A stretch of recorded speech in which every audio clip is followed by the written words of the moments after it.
cuaca kurang bersahabat, tetapi seberapa kita yang ada, marilah kita terus menikmati kesempatan ini dengan beribadah. Kita arahkan seluruh hati, pikiran, perasaan kita, sehingga apapun yang kita lakukan dalam peribadatan, jangan kita sekedar memelihara rutinitas. Sebab kalau kita cuma asal memelihara rutinitas, kita korban waktu, cuaca tidak bersahabat, kita jalan sini, jalan situ, kemudian kita tidak dapat faedah apa-apa dari peribadatan itu. Itulah sebabnya kita bersyukur bahwa kita terus diberi kesempatan untuk bisa merasakan berkat-berkat Tuhan melalui peribadatan. Baik, puji Tuhan, pada malam hari ini saya mengajak kita untuk merenungkan satu bagian firman Tuhan. Ya, kita buka di dalam 1 Tesalonika 1 ayat 2 dan 3.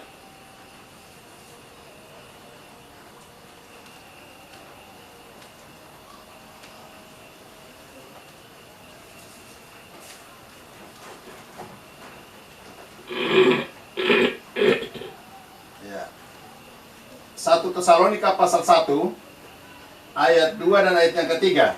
Saya akan bacakan untuk kita dengan judul Buah Pemberitaan Paulus.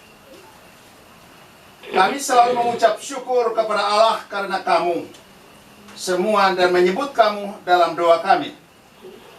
Sebab kami selalu mengingat pekerjaan imanmu, usaha kasihmu, dan ketekunan pengharapanmu kepada Tuhan kita Yesus Kristus di hadapan Allah dan Bapa kita. Amin. Demikian nas firman Tuhan yang menjadi perenungan bagi kita di sore malam hari ini. Berbahagialah kita yang mendengar dan memperhatikan serta menjadi pelaku-pelaku firman.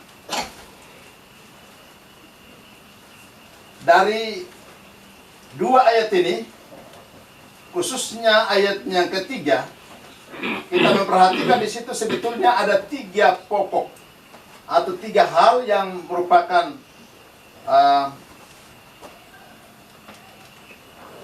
bagian yang menjadi doktrin surat-surat para rasul.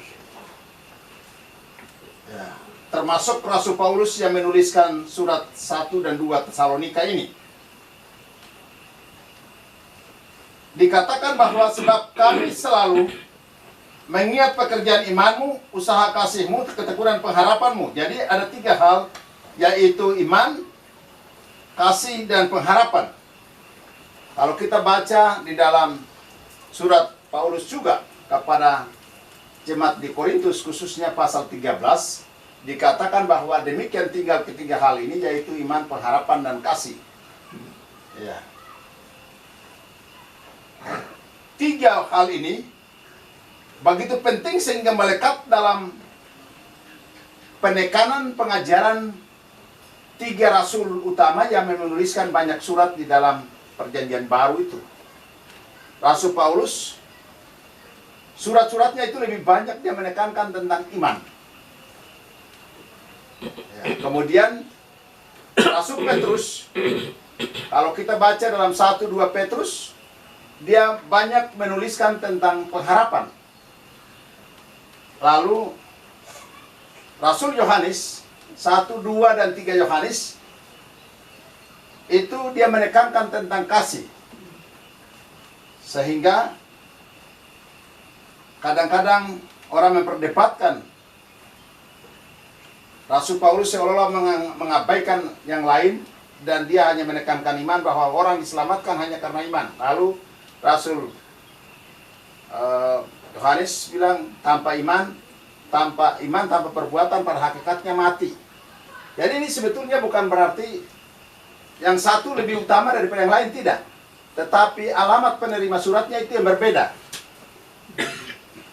Rasul Paulus menulis surat, dia surat-suratnya itu dialamatkan kepada rata-rata kebanyakan orang yang menerima surat adalah orang yang tidak beriman. Sehingga dia menekankan tentang pentingnya beriman. Rasul Yohanes dia menuliskan surat kepada orang yang sudah beriman, tetapi lemah dalam perbuatan kasih. Sehingga dia menekankan kasih, dia dikatakan bahwa iman tanpa perbuatan pada hakikatnya mati. Lalu Petrus dia menulis surat dan tujukan kepada orang-orang yang menderita atau mengalami penganiayaan hebat pada zaman gereja mula-mula, sehingga dia menekankan tentang pentingnya pengharapan. Walaupun banyak persoalan, banyak masalah, tapi harus berpengharapan kepada Tuhan, bahwa Tuhan hari kemarin sama seperti Tuhan hari ini, dan Tuhan hari ini dia besok juga tetap ada, dan dia hadir dalam kebesaran kasih dan kuasanya. Itulah sebabnya demikian juga bagi kita yang hidup di akhir zaman ini, mungkin kita tidak memiliki persoalan-persoalan yang sama persis seperti para penerima surat-surat ini. Tetapi minimal 3 hal yang diutamakan atau ditekankan dalam bacaan kita ini merupakan bagian yang harus kita perhatikan dan kita terus gumuli agar menyatu dalam pikiran kita, dalam pengharapan kita, dalam pengiringan kita kepada Tuhan. Kami selalu mengucap syukur kepada Allah karena kamu semua, dan menyebut kamu dalam doa kami. Sebab kami selalu mengingat pekerjaan imanmu. Hal pertama adalah berbicara tentang iman. Pekerjaan iman. Banyak orang, selagi dia memiliki kesempatan, dia sehat dalam pikiran, dia sehat secara fisik, ya, dia memiliki kesempatan, semua orang bekerja, dan itu merupakan hal yang alami. Tetapi bagi orang Kristen, hal yang perlu diperhatikan di sini bahwa sekuat apapun yang kita kerjakan, sebesar apapun yang kita kerjakan, tapi kalau tidak didasari pada iman, maka semuanya itu sia-sia. Terutama dalam hal rohani. Kita giat melayani Tuhan. Kita giat di dalam memberi. Kita giat di dalam melakukan banyak hal dengan alasan karena Tuhan. Tapi kalau tidak dasari pada iman kepada Tuhan, maka itu sia-sia. Jadi bekerja itu tidak salah. Kita semua mau bekerja sebagai petani kah, jualan di pasar kah, kerja di kantor kah, sebagai pelayan di rumah Tuhan kah, atau kita mau lakukan apa saja, dapat jadwal untuk melayani, semua itu merupakan kesempatan yang Tuhan berikan kepada kita. Tetapi ada banyak orang yang menerima tanggung jawab itu dan menjalaninya bukan karena imannya kepada Tuhan, tetapi dia seolah-olah sekedar memenuhi jadwal, sekedar memenuhi tuntutan, ya, sebagai orang beragama atau sebagai orang berjemaat, ya, karena dijadwalkan maka dia jalankan. Tapi hakikat daripada penekanan Rasul Paulus di sini adalah bahwa pekerjaan iman, ya, pekerjaan iman itu sangat penting. Ya. Sebab kami selalu mengingat pekerjaan imanmu. Pekerjaan iman itu yang seperti apa? Segala sesuatu yang kita kerjakan didasarkan pada iman kepada Tuhan. Bukan semata-mata untuk memuaskan orang yang melihat, atau memuaskan orang yang memberikan kepercayaan, atau memuaskan orang-orang yang ada di sekitar kita. Ya. Tetapi apapun yang kita kerjakan, sasaran utamanya adalah, atau motif utamanya adalah iman kepada Tuhan. Sehingga kalaupun kita kerjakan itu tidak diukur oleh manusia, tidak diapresiasi oleh manusia, tidak diakui oleh manusia, tetapi ingatlah bahwa Tuhan itu melihat. Dan dalam hal ini bukan hanya bicara soal pelayanan di gereja, termasuk dalam kegiatan kehidupan kita, panggilan kita masing-masing. Kita dipanggil dan ditetapkan Tuhan sebagai suami. Kita dipanggil dan ditetapkan Tuhan sebagai istri. Kita dipanggil dan ditetapkan Tuhan sebagai anak. Kita dipanggil dan ditetapkan Tuhan sebagai staf di kantor. Kita dipanggil dan ditetapkan Tuhan sebagai pelayan Tuhan di gereja. Jadi apapun kesempatan yang Tuhan percayakan kepada kita, marilah kita sadari bahwa semua yang saat ini kita hadapi adalah karunia atau kasih karunia Tuhan. Ya, jadi Nariman, Besok dapat SK itu jangan belum dapat SK itu didoakan untuk dapat pekerjaan. Begitu dapat pekerjaan langsung malas-malas kerja. Banyak orang Kristen seperti itu. Dan itu sebetulnya dosa. Kalau belum dapat pekerjaan minta didoakan. Begitu dapat pekerjaan malas masuk kantor. Apa berhari-hari atau berminggu-minggu. Lalu makan gaji bodoh-bodoh. Banyak ketemu orang Papua ini banyak seperti itu, Bapak Ibu. Dan itu lihat saja. Orang yang model seperti itu hidupnya tidak akan diberkati Tuhan. Karena dia makan sesuatu yang sebetulnya tidak pantas.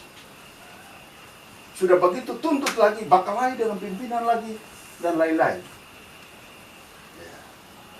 Harusnya kita bercermin diri. Teristimewa kita sebagai anak Tuhan yang hidup di dalam kasih karunia Allah. Ketika Tuhan beri kesempatan kepada kita untuk layani dengan sungguh-sungguh. Ketika kita dapat kesempatan untuk bekerja sebagai pegawai negeri, kerja dengan sungguh-sungguh. Karena Alkitab juga mengajarkan kepada kita dalam kitab Mazmur bahwa orang yang tidak kerja hendaklah tidak boleh makan. Diajarkan juga bahwa ya, jika engkau makan dan minum dari hasil kerjamu, hasil keringatmu, baiklah keadaanmu. Istri dan anak-anakmu akan seperti tunas pohon zaitun duduk di sekeliling mejamu. Artinya ini berbicara tentang berkat daripada ketaatan kita mengerjakan segala sesuatu karena kita sebagai orang beriman. Orang yang kerja keras belum tentu dia beriman. Tapi orang yang beriman seharusnya dia harus kerja keras. Karena kerja keras itu juga merupakan bagian daripada pernyataan iman kita kepada Tuhan sebagai pemberi kesempatan untuk kita bekerja dan melakukan segala hal. Hal kedua dikatakan bahwa usaha kasihmu. Jadi Bapak Ibu, kasih ini merupakan sebuah nilai yang diajarkan. Bukan hanya Alkitab yang mengajarkan tentang kasih. Norma-norma masyarakat, adat-adat daripada setiap suku, setiap daerah juga mengajarkan, menekankan tentang pentingnya kasih. Tetapi kalau kita perhatikan bahwa kasih yang tulus, kasih yang murni, pasti ada tantangannya. Ada persoalan yang kita hadapi. Sehingga dikatakan bahwa usaha kasihmu. Kita berani mengambil risiko untuk melakukan sesuatu yang namanya kasih. Jadi tidak kasih yang berkualitas bukan hanya sekedar memuaskan orang. Bukan sekedar karena kasihan. Bukan karena sekedar karena saudara. Bukan sekedar karena dia itu sedang susah. Tidak. Tetapi kasih yang berkualitas adalah kasih yang didasarkan pada kesadaran bahwa saya lakukan ini karena memang Tuhan yang menyuruh. Saya melakukan ini karena Alkitab yang berkata. Saya melakukan ini karena Tuhan yang kehendaki. Bapak Ibu, saya mau sampaikan begini. Tong yang hidup di tanah Papua ini, khususnya ketong orang Papua ini, kebanyakan kita terjebak pada perasaan. Kebanyakan kita terjebak pada perasaan. Jadi sebagian besar perbuatan baik yang kita lakukan ini didasarkan pada perasaan. Kalau saya tidak lakukan, nanti orang bilang apa sama saya? Nanti orang bilang saya pelit. Nanti orang bilang saya ini percuma jadi kakak. Orang bilang saya percuma saja jadi orang tua. Orang bilang percuma saja dia jadi hamba Tuhan. Percuma saja jadi pendeta. Jadi kita dasarkan perbuatan baik itu pada perasaan. Takut penilaian manusia lebih daripada prinsip firman Tuhan. Sehingga perbuatan kita itu sekedar untuk memuaskan orang yang melihat. Memang kelihatannya alasan kita itu benar. Tapi sebetulnya tidak. Kalau kita lihat firman Tuhan tadi kata, usaha kasihmu. Usaha kasih. Artinya bahwa kita memberi dari sebuah komitmen atau merupakan sebuah prinsip. Apapun perbuatan baik yang kita lakukan itu lahir dari prinsip. Bukan karena perasaan. Tapi dari prinsip. Kalau memang tidak, ya tidak. Iya, ya harus iya. Lakukan, ya harus lakukan. Kalau tidak, ya memang tidak. Nah, memang situasi seperti itu, untuk sementara, Orang akan menilai, orang akan berkata begini begitu, tetapi akan teruji oleh waktu. Tindakan kita hari ini itu akan teruji oleh waktu. Kualitas akan memberikan kualitas, akan memberikan dampak, akan memberikan kesaksian yang bisa dipertanggungjawabkan kepada orang lain, kepada keluarga, terutama kepada Tuhan. Jadi tidak sekedar, bukan berarti kalau begitu kita menutup hati terhadap orang, mau bilang tidak juga. Boleh perasaan, tetapi jangan sampai perasaan itu mendominasi setiap tindakan baik yang kita lakukan. Itu yang Rasul Paulus katakan bahwa usaha kasihmu. Kalau kita baca di dalam surat atau surat kepada jemaat di Efesus, khususnya di kitab Wahyu pasal 2 itu, ya, Tuhan Allah memuji. Tuhan Allah memuji jemaat di Efesus bahwa semua hal itu mereka lakukan perbuatan baik, tapi terakhir dikatakan bahwa namun aku mencela kamu karena kamu meninggalkan kasihmu yang mula-mula. Kasih yang mana? Kasih yang tidak berkualitas, tidak didasari pada iman, tidak didasari pada panggilan ilahi, tidak didasarkan pada ketaatan pada firman Tuhan. Jadi Bapak Ibu, saya sebetulnya merasa tertarik sekali untuk kita renungkan bagian ini begitu serius, termasuk anak-anak kita yang hari ini Tuhan berikan kesempatan supaya mereka memahami ini. Harus menaruh, apalagi bekerja di lingkungan keluarga, bekerja di lingkungan di lingkungan keluarga ataupun di lingkungan kantor yang memiliki budaya kerja yang terbatas. Kalau kita tidak punya prinsip, maka percuma kita kerja, tidak ada hasil yang akan kita peroleh. Percuma kita lakukan banyak hal, tetapi kita tidak bisa mempertanggungjawabkan. Kita kerja sudah 10 tahun, 20 tahun, 30 tahun, itu akan seperti apa? Bukan tidak ada berkat, ada berkat, tetapi seolah-olah bahwa tidak ada berkat. Betul, apa yang kita dapat itu bukan untuk diri kita sendiri, untuk orang lain.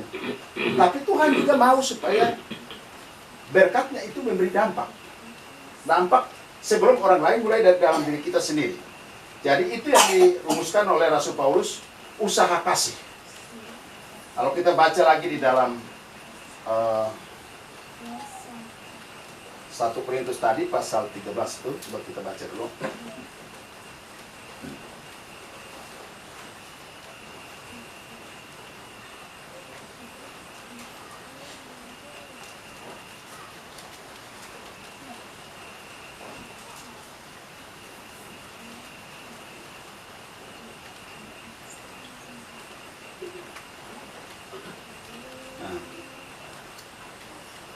Kita baca 1 Korintus pasal 13 ayat yang ketiga.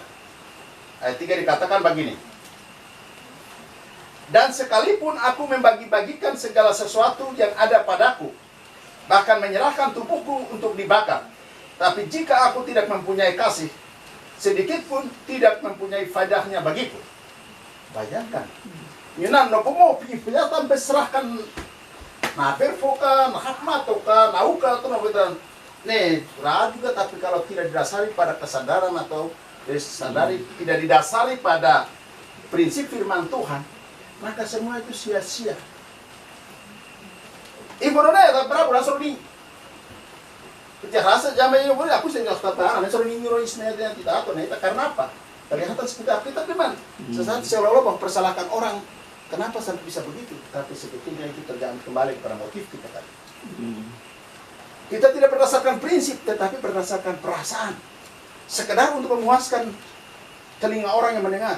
Sekedar untuk memuaskan mata orang yang melihat. Sehingga hakikat daripada prinsip yang diajarkan firman Tuhan itu kita abaikan. Rasul Paulus berkata bahwa sekalipun aku membagi-bagikan segala sesuatu, bahkan menyerahkan tubuhku untuk dibakar, tetapi kalau tidak mempunyai kasih, tidak ada faedahnya bagiku. Artinya bahwa tidak dimotivasi. Kasih yang dimaksudkan situ bahwa didasari pada sebuah motif yang sesuai dengan kehendak Tuhan, yaitu taat apapun yang kita lakukan berdasarkan prinsip firman Tuhan atau ketaatan pada firman Tuhan. Itu yang kedua. Kemudian yang ketiga, yang kedua tadi kembali kepada 1 Tesalonika pasal 1 ayat 3. Pekerjaan imanmu, usaha kasihmu, dan ketekunan pengharapanmu. Pengharapan yang ketiga adalah berbicara tentang pengharapan. Ketekunan pengharapan artinya bahwa tidak berhenti karena situasi. Tidak berhenti karena satu dan lain hal. Tapi tekun berpengharapan kepada Tuhan. Pada saat senang, pada saat susah, pada saat sakit, pada saat sehat, dalam segala situasi kita tetap berharap kepada Tuhan. Makanya Rasul Paulus juga berkata bahwa mengucap syukur dalam segala hal. Karena apa? Harapan kita kepada Tuhan. Hari ini kau senang, tapi kemudian lupa Tuhan, maka besok lagi kau bergumul lagi. Besok kau akan panggil nama Tuhan lagi. Makanya dikatakan kita tetap berpengharapan kepada Tuhan dalam segala situasi, dalam segala keadaan. Ketekunan pengharapanmu. Ketekunan pengharapan ini, kalau itu menjadi bagian di dalam diri kita, maka kita akan berdasar pada motivasi yang kuat, yang jelas, dan apapun yang kita lakukan, Tuhan akan memperhitungkan itu juga sebagai bagian daripada pengharapan kita kepadanya. Kenapa pengharapan harus tekun? Supaya jangan sampai Tuhan itu dijadikan sebagai ban serep. Ketika susah sekali baru kita panggil namanya. Tapi kalau kita senang, kita tidak panggil namanya. Makanya pengharapan kepada Tuhan itu harus tekun. Tekun berharap kepada Tuhan. Yang dinyatakan melalui doa kita setiap saat. Ibadah kita setiap saat. Pengabdian dan pelayanan kita setiap saat. Ketika ada kesempatan, kita lakukan itu dengan berpengharapan kepada Tuhan. Jadi, 3 hal inilah yang diapresiasi oleh Rasul Paulus ketika dia menulis surat kepada jemaat di Tesalonika. Sebagaimana ayat 2 tadi bahwa kami selalu mengucap syukur kepada Allah karena kamu. Kenapa dia bersyukur? Karena mereka. Dan menyebut kamu dalam doa kami. Jadi, Rasul Paulus, demikian juga hamba-hamba Tuhan, kalau melihat jemaat ya, dalam keadaan susah saja, kita doakan. Apalagi melihat ada tanda-tanda perkembangan iman, pasti kita akan doakan setiap saat.